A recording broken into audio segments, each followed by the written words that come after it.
Hello and welcome to the third lesson. Today we will discuss the mathematical operators and the order of precedence for mathematical operators. We will have some of the programs that will show the examples of how to use those mathematical operators. So to start with, let's discuss some of the operators that Python has. So we use a simple, we have used the plus sign. This is addition operator. Okay, this is used to add two numbers together. It can also be used to attach two strings together, and I will show you an example of what that means. Then we have the subtraction operator, like we have normal mathematics, so this is also another operator. Then we have the division operator. So for division we use this slash sign. Now for multiplication we use this asterisk symbol. So these are special characters and must not be used inside names, and other thing must be avoided to use as the variable names and others. You can use them in the strings because the strings are there as they are as their character representation, but you cannot have a variable name plus number. That would not be a acceptable variable name in Python or most of programming language. You cannot use the special characters because then we are confused whether we want to add it or whether it's part of the number variable. So let's go back in here. These variables are pretty, as their name suggests, they are pretty easy to understand. So I have plus, minus, now division. So if I have plus 2 plus 3, that will give me a 5, right? So if I have a variable x is equal to 4 and I have another variable y is equal to 5, and I say z variable is equal to x plus y, so what will happen is that x will get its value read from the memory, y will get its value read from the memory, and then we have the 4 plus 5 is equal to 9. So z would be equal to 9. A simple mathematical operation, but this is what happens when we do in the programming. So we have the simple plus operator. Let's talk about the subtraction operator. The third operator that we have is this is the division operator. So if I have 4 divided by 3, I will get 1.25. If it is variable with these values, then of course we get the same thing. This operator is multiplication operator. 4 times 3 would be equal to 12. Now the operator I'm going to talk to you guys about is the modulus operator, and it does a special job. So if I have this operator is a modulus operator, which is the percent symbol. It does not calculate the percent, rather it calculates the remainder of a integer division. So how do we do that? So let's see an example here.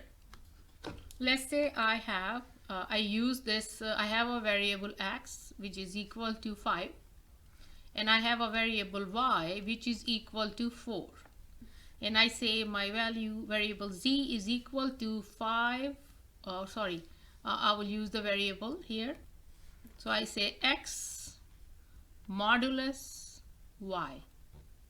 So what that means is that x divides y and the remainder of that operation, or sorry, y divides x and the remainder of that value goes into z. So if we put 5, because x is 5, the top one goes inside, and we do y, which is actually 4, right? So this was the x and this. So how many times that 4 goes in the 5? One time, right? How much did we spend? 1. What is the leftover? 1. Now we can continue if we want to by using the division, fractional division, but if we do not want to, then this is the remainder from this operation. So z would be equal to 1. So this is called the modulus operator. Sometimes it's called the remainder operator. So let's check some of the other examples here as well. So let's say I have a variable a which is equal to 19, right? And I have a variable b which is equal to 4, right? And then I say I have a variable c which is equal to a modulus b. Okay, so let's divide A, which is 19, by B, which is 4. How many times can 4 go into 19? We say that it goes 4 times. And then we say, okay, this is how much we spent, 16, and we are left over with 3. Now, as 3 is less than 4, we cannot continue normal division. Either we have to do the decimal point, but we are not interested in that. So this is the remainder. So remainder of any mathematical division is called, when we are dividing integers are the numbers that do not have any fractional part, that is called the modulus, and this is how we get the modulus operator, modulus value. So C is equal to 3. Now, there are some important things that I would like you all to understand while you are discussing that.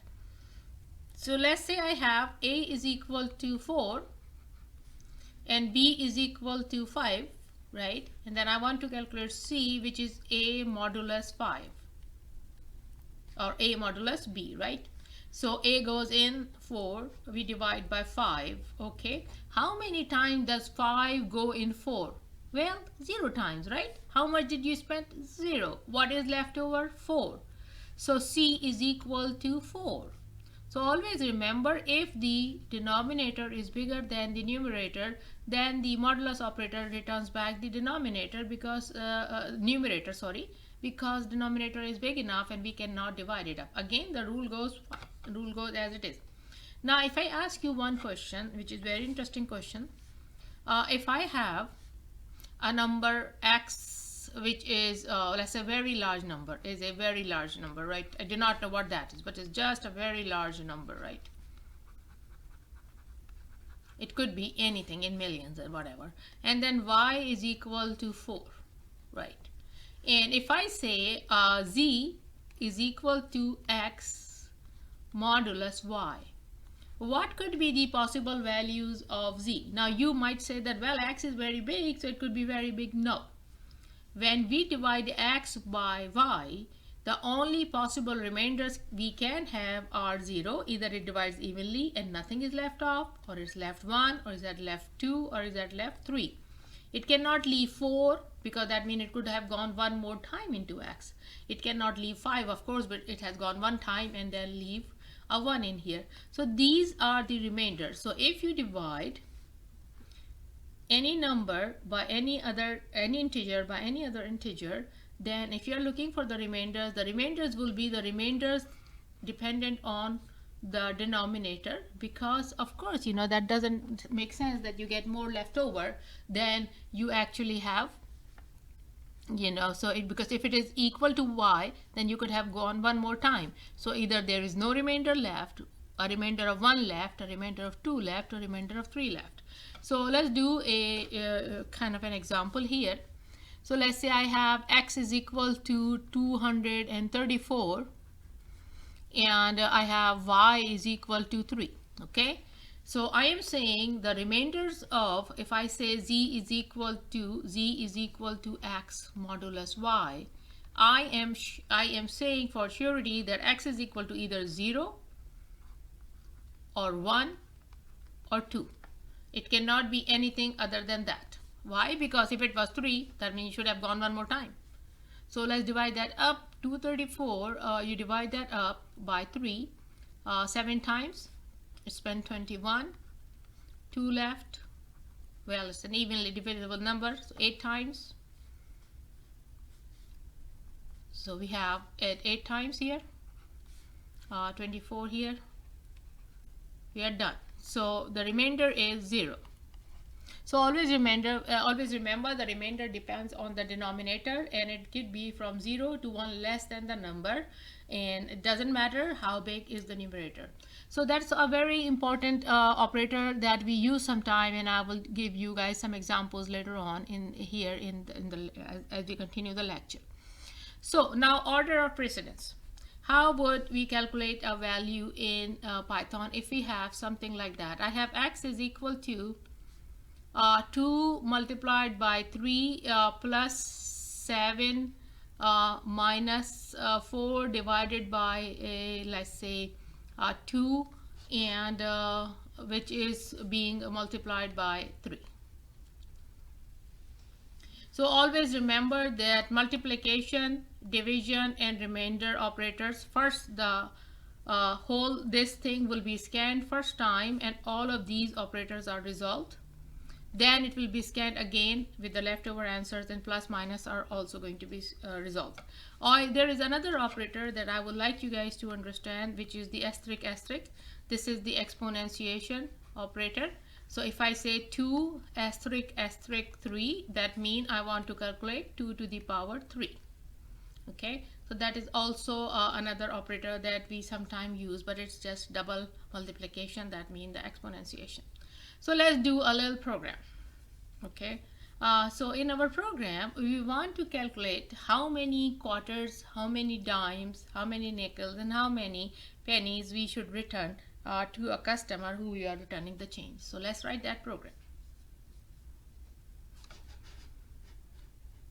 Also, before going further, I have an example to discuss with you all, but before going further, let's discuss another operator, which is the integer division operator. An integer division operator is double slash. So if I slash 3 integer division 2, the answer would be 1, but rather than, you said the answer should be 1.5, but no. In integer division, we get only the integer part of the division. So here, let me see an example. If I have a, so I have, let's say I have x is equal to 100, just 11, right? And then I say y is equal to x divided by 2. And I have z is equal to x integer division by 2. And then I have a q equal to x modulus 2. Now it's your test to tell me which one would I get back. So x, this is normal division, so I will get 10.5 because 11 divided by 2 with fractional part is 10.5. Sorry, it's not 10.5, 5.5. So as you can see here, if I divide it by normal division, I get 5.5, which is the correct answer. If I do the integer division, then I get 5. That means I have dropped the fractional part. It does not round up or round low, it just drops that part. Then I have this x modulus 2, which is the remainder part, and I get 1 as the remainder of this integer division.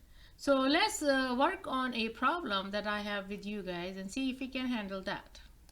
So let's say this is the problem. We are trying to determine the number of quarters, dime, nickels, and pennies in a given amount of cent. So how do we do that? So let's write this program in Python and make use of our integer division and newly learned modulus operator. So I have my IDLE open. I'm going to open a new file, and inside my file I'm going to start writing my program. So as always, I will write down my name so that we remember who wrote that program. And then I will come in and I'm going to take input. How many cents do we have? Would that be a float input or would that be an integer input? That would be an integer input because we cannot have 1.5 cents, right? So we will say that give me the amount of cents now that is equal to, it would be an integer, right? So I want to put that inside integer, and then I will say how do I get that integer? By calling the input. And then inside the input, I have to put the prompt, and I will just say, please enter the number of cents. Okay, so they will enter the number of cents they want to give and want to know how many quarters are there, how many. So I will close the quotes.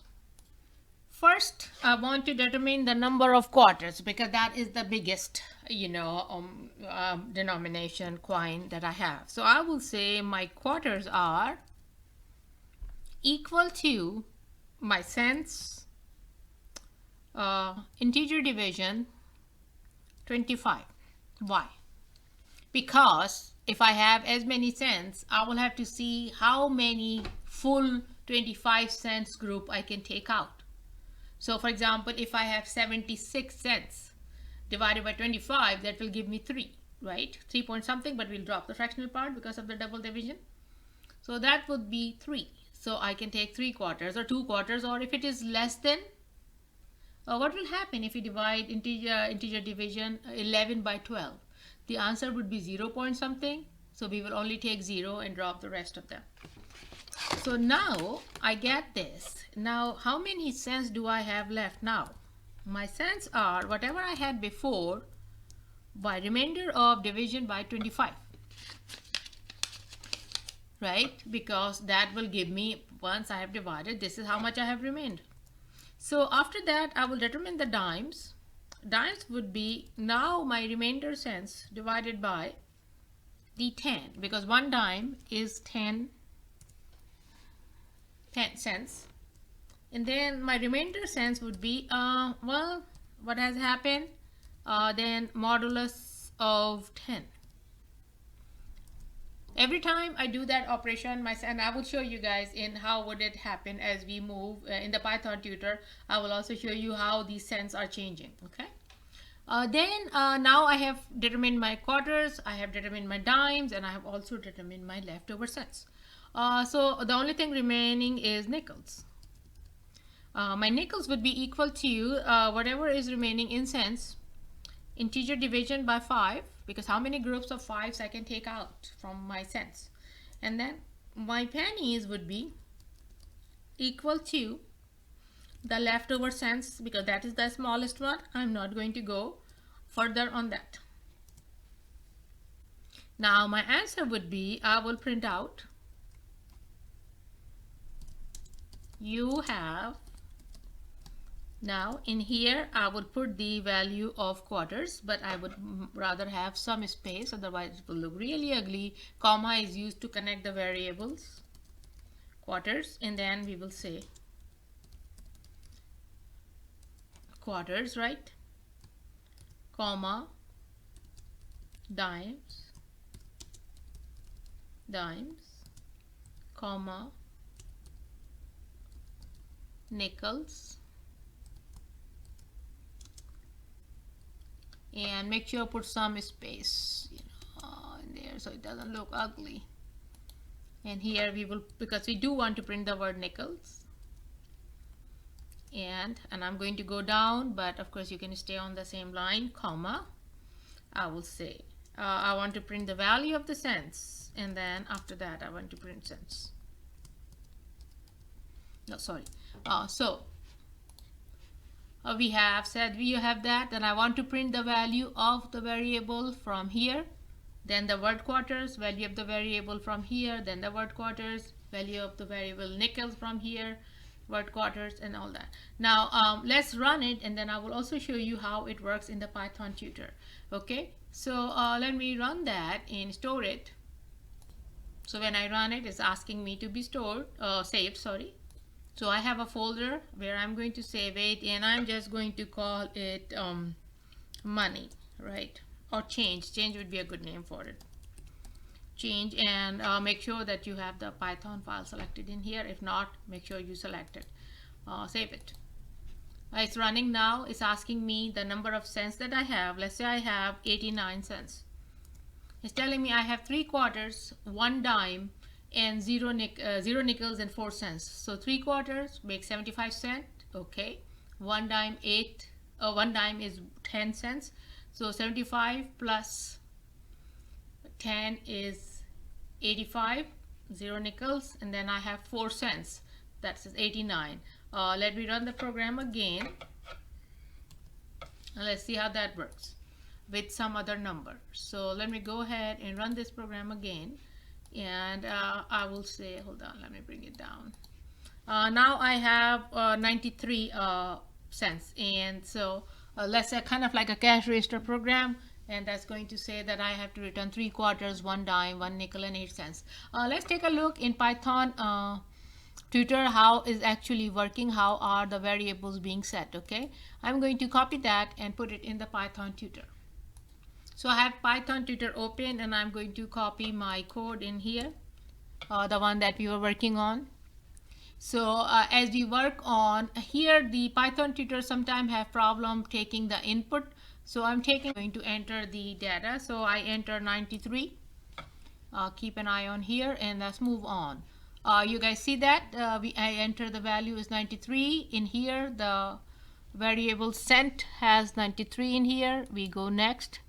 It gets quarter is equal to 3 because this integer division has been performed. Next, now when we do that, cent is the leftover after this integer division. So we say whatever was cent was at that time. If I go back, cents was 93. Cent hasn't been changed. We only have determined how many quarters are there. But then we don't want the cent to be 93. We want to only determine what is left over after 25. So we move on is 18.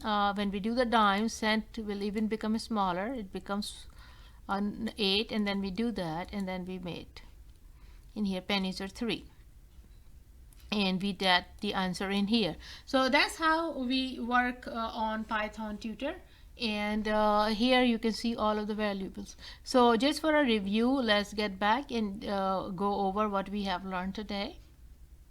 So we learned about different type of mathematical operators that are available for us to play around with or kind of do our mathematical work.